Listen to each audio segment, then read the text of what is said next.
En la pasada campaña presidencial se utilizó el poder de la televisión y de la radio para generar miedo en el electorado ante la posibilidad de triunfo de Andrés Manuel López Obrador. En un libro reciente sobre la Guerra Sucia del 2006, Genaro Villamil y Julio Scherer Ibarra abordan el papel de los medios de comunicación y de los jueces en el fraude electoral de la elección presidencial. La Guerra Sucia del 2006 tuvo como características esenciales, en primer lugar, la sobreexplotación del uso de los spots, de estos anuncios de 20 segundos pagados por los partidos políticos y por los financiadores de Felipe Calderón sobre todo, en contra de Andrés Manuel López Obrador. La característica esencial de la Guerra Sucia que empezó en México en términos mediáticos en el 2006 fue la inducción del miedo y la inducción del odio. Y eso ha ido continuando porque después de la campaña del 2006 vino la crisis postelectoral, fueron spots y fue publicidad pagada con recursos públicos. Solo en spots se gastaron unos 2.400 millones de pesos. A esa cifra hay que sumarle los 1.700 millones de pesos que gastó Vicente Fox para promover la continuidad de su gobierno. Tan solo Calderón y la coalición de enemigos de López Obrador gastaron unos 895 millones de pesos, nada más en spots de radio y televisión, mucho más de los que reportaron al IFE. El equipo de Calderón destinó 315 millones a promover a su candidato. El PAN erogó otros 230 millones de pesos de las campañas de senadores del PAN. Además, la dirección panista contribuyó con 47 millones para la campaña contra el peligro para México. A eso hay que sumarle los 77 millones que Demetrio Sodi invirtió en spots para denostar al gobierno capitalino. El Consejo Coordinador Empresarial gastó 136 millones, Jumex 13 millones. La asociación Ármate de Valor gastó 30 millones para sus spots de Chávez y la empresa Sabritas destinó 16 millones. Entonces no estamos hablando aquí de libertad de expresión, estamos hablando en primer lugar de corrupción, porque se trata de un desvío de fondos multimillonarios a la pantalla comercial para denostar a un contendiente. En segundo lugar, no se trata de libertad de expresión porque en la libertad de expresión hay derecho de réplica y hay posibilidad de que el otro arme una polémica y contraste puntos de vista. Aquí se trata de orientar e inducir una opinión, alterando además los hechos, manipulando la información y sobre todo mintiendo. La libertad de expresión no se puede basar en mentiras, se basa a final de cuentas en el contraste de la información y en el contraste de puntos de vista. El uso y abuso de la pantalla para linchar a un disidente o a un crítico político. El uso de los medios de comunicación, no para denunciar o para pedir investigaciones, sino para adelantar juicios a priori de valor sobre algo que debía ser investigado por las propias autoridades judiciales. 3.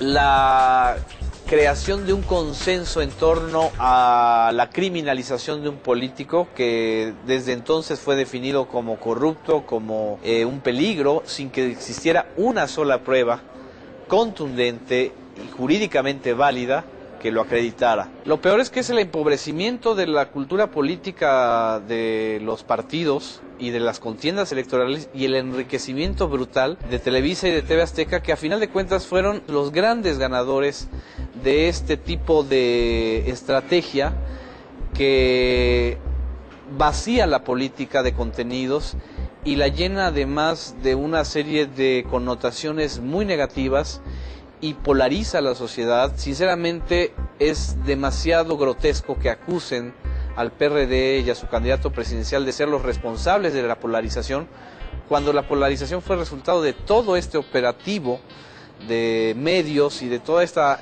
enorme industria y negocio que ahorita se está documentando por el propio Instituto Federal Electoral, el propio IFE, lo está diciendo. ¿Por qué? Porque es tan grave el despilfarro que está en torno a esto, que si no hay un freno, cualquier contienda electoral se va a ver marcada por esto. El Tribunal Electoral dijo que sí existió la guerra sucia, pero que no fue determinante para el voto.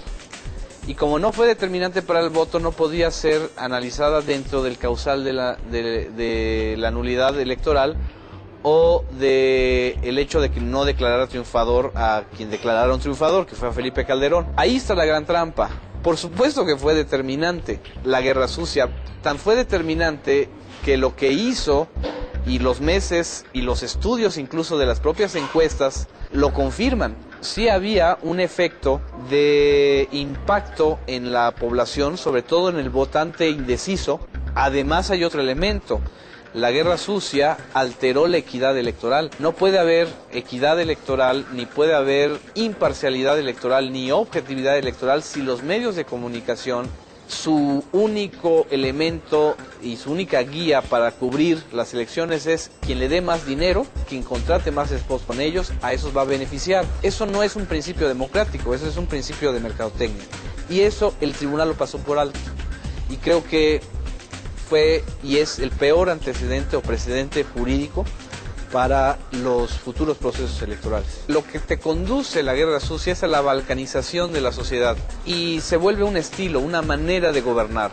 Lo estamos viendo con Felipe Calderón. Felipe Calderón no solo utilizó la guerra sucia y los spots para meter pánico moral durante la campaña electoral, lo está haciendo en el ejercicio de su gobierno, y esa inducción al miedo y al odio de quien disienta, de quien piense de manera contraria, se va a volver una forma, un estilo personal de gobernar de Felipe Calderón. Una de las conclusiones fundamentales es que hubo un fraude telegénico, mediático, de dimensiones nunca antes vistas, y que las dimensiones mismas de este fraude y de esta mentira y de este engaño, no hay ley que lo pueda frenar. Por eso este discurso legaloide de que sí hubo irregularidades pero no violaron la ley, me parece que es la gran trampa del 2006. La segunda conclusión es que frente a ese fraude, por lo menos lo que se debió haber hecho es haber anulado el proceso electoral del 2006.